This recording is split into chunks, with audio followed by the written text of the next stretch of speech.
మీకు ఈ వీడియో నచ్చినట్లయితే వీడియోని లైక్ చేయండి.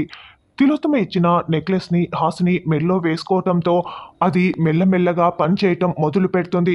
తరువాత తిలోత్తమ హాసిని ముఖాన్ని అద్దంలో చూపిస్తుంది. అప్పుడు హాసినికి మెల్లగా పూర్తిగా మత్తు ఆవహించినట్లు అయిపోతుంది. ఇప్పుడు నీ మనసులో దాచుకున్న నిజాన్ని ఎవరికీ చెప్పని నిజాన్ని పేపర్‌పై రాసి చూపించు అని హాసినికి చెప్పటంతో అలాగేనని హాసిని తల ఊపుతోంది. విశాల్ అద్దాన్ని హాసిని ఎదురుగా పట్టుకొని నిలబడి ఉంటాడు.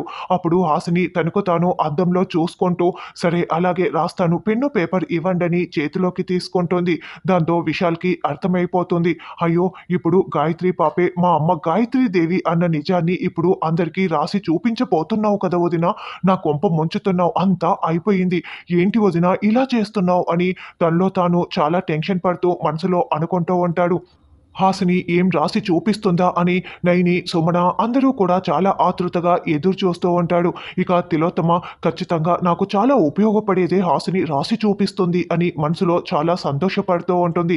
రాయి హాసిని రాయి అని అనడంతో అప్పుడే హాసిని పెన్ను పేపర్ తీసుకొని ఇంట్లో ఉన్న గాయత్రి పాప అంటే నైని చెల్లి విశాల్ దత్తత తీసుకున్న పాప మరి ఎవరో కాదు, విశాల్ కన్న తల్లి అయిన గాయత్రీదేవి అత్తయ్యే ఈ గాయత్రి పాప పునర్జన్మలో ఈ గాయత్రిగా పుట్టింది అని రాసి చూపిస్తున్నట్లు మనకి చూపిస్తూ ఉంటారు. అలా హాసిని రాస్తూ ఉంటుంది. ఇప్పుడు రాసేసావా హాసిని, ఇలా ఇవ్వు నేనే చదువుతాను అని తిలోత్తమ ఆ పేపర్ని చేతిలోకి తీసుకుంటుంది. "ఆ, మీరే చదవండి, నేను రాసేశాను" అని హాసిని ఆ పేపర్ని తిలోత్తమ చేతికి ఇస్తుంది.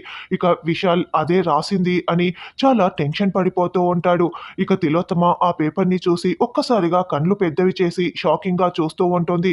అయితే హాసిని ఏం రాసిందన్నది రానున్న ఎపిసోడ్ లో తెలుసుకుందాం.